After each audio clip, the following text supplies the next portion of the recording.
All right, jumping into another campus release, we have our Axon Audience Insights.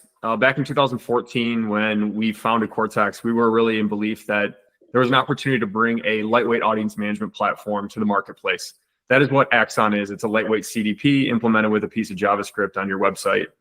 It has always been really focused on leveraging first-party data, not only for insights, for audience targeting, across the programmatic ecosystem, and then attribution. So what are people doing on my site? What actions are they taking? And then how can I reach them with programmatic media types?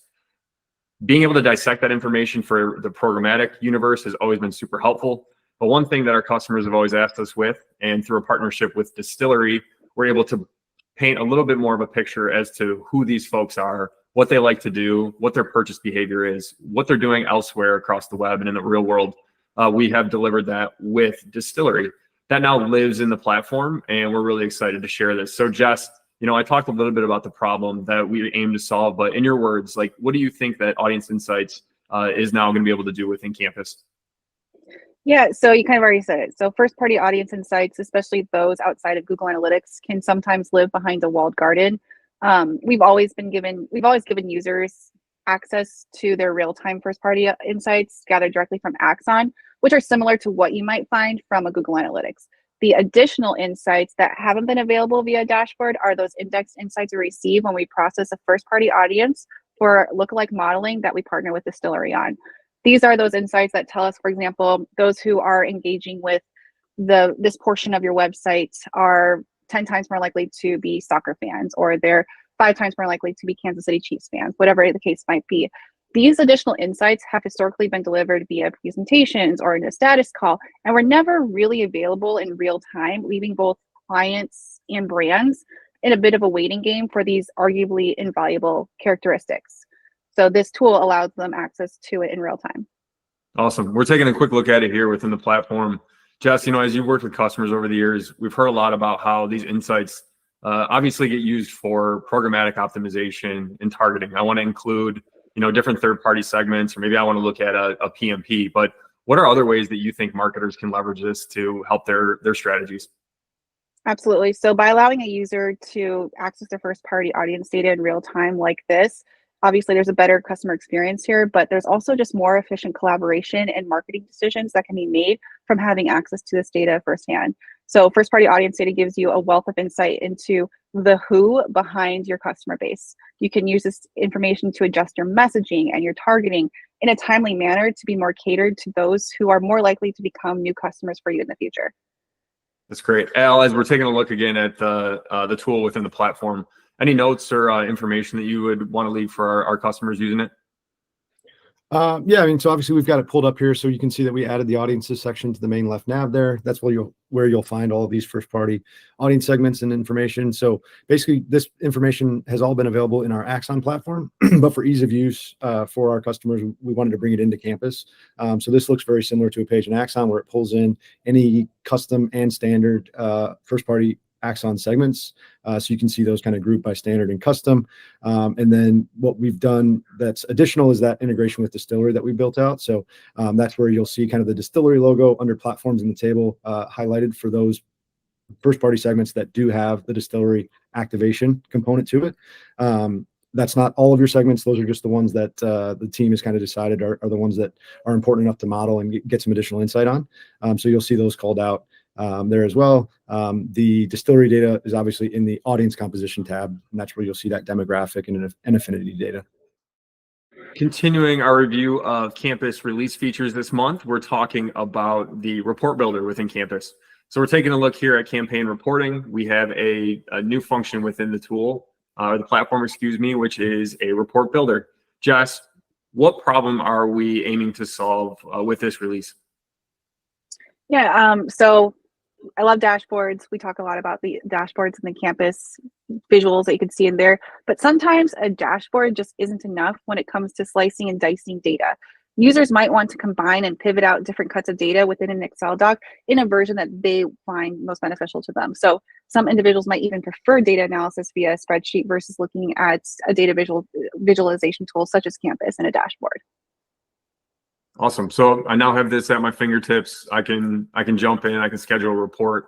What benefit do we feel like this will provide for our customers? So this basically allows a user to download their own data via spreadsheet or Excel, as I said. It gives them quicker access to data in the dimensions they prefer.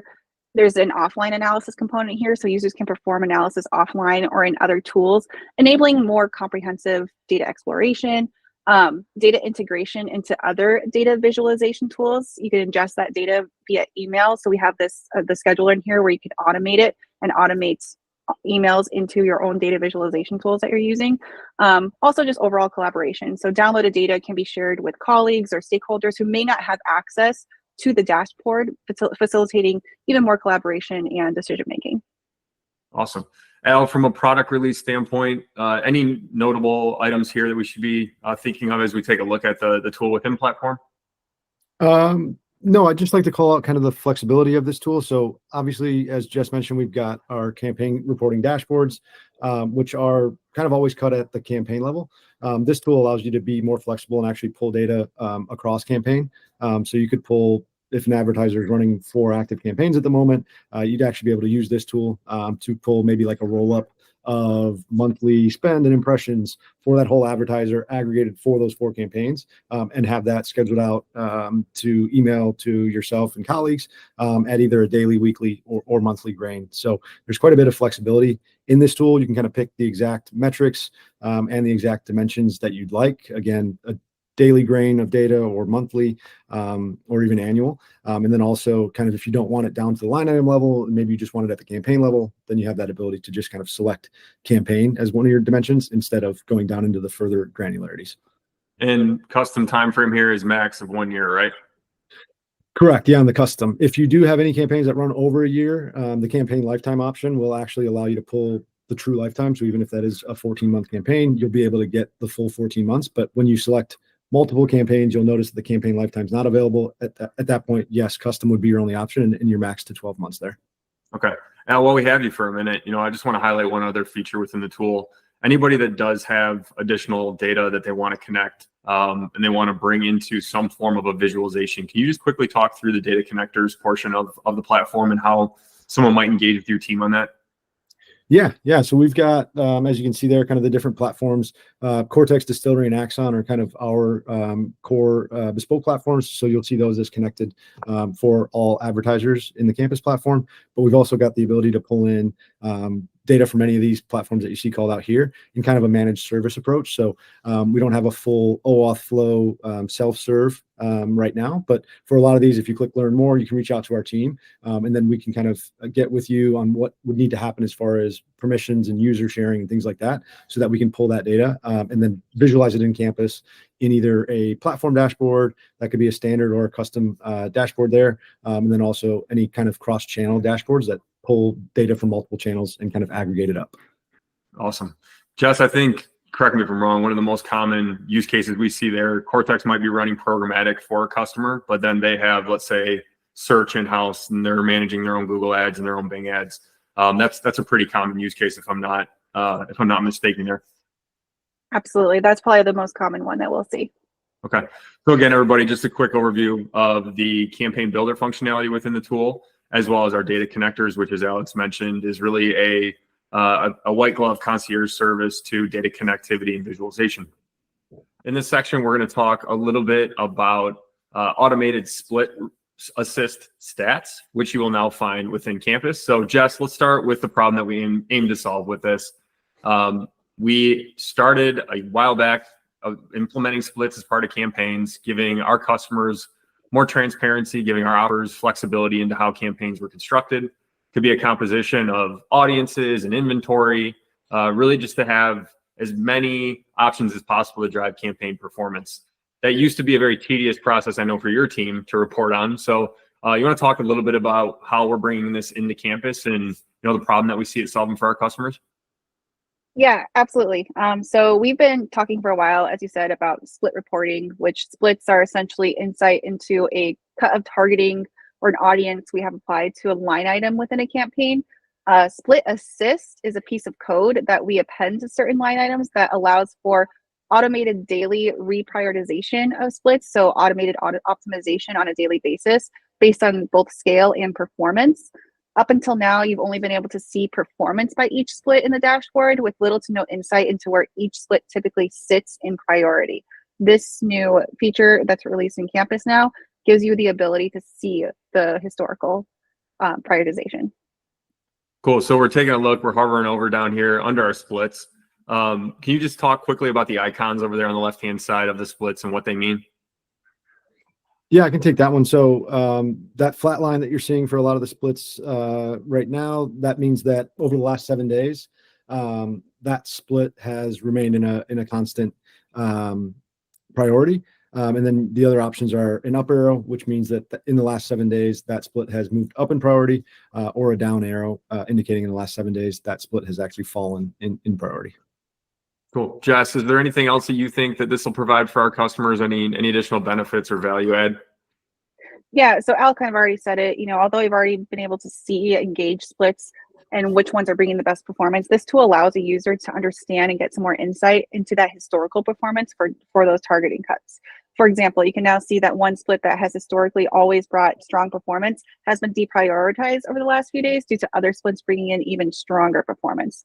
The most common scenario that we see here, which usually takes place toward the beginning of a campaign, is you'll typically see like a third party or a contextual split might be toward the top from a priority perspective to start, as it's achieving the most scale and bringing in solid performance. But a first party retargeting split that's just starting to build up its audience pool is now achieving more scale and bringing in the strongest performance. Therefore, it's been reprioritized to the top. So being able to see this reprioritization and seeing which splits are bringing in the best performance and being highest priority allows us to be more knowledgeable on the next campaign that we run as well. So now we know which splits perform the best on this campaign. We're going to apply those learnings to the next one down the road. Awesome. I think a major thing too that I love about this is the split framework provides a lot of flexibility in terms of testing.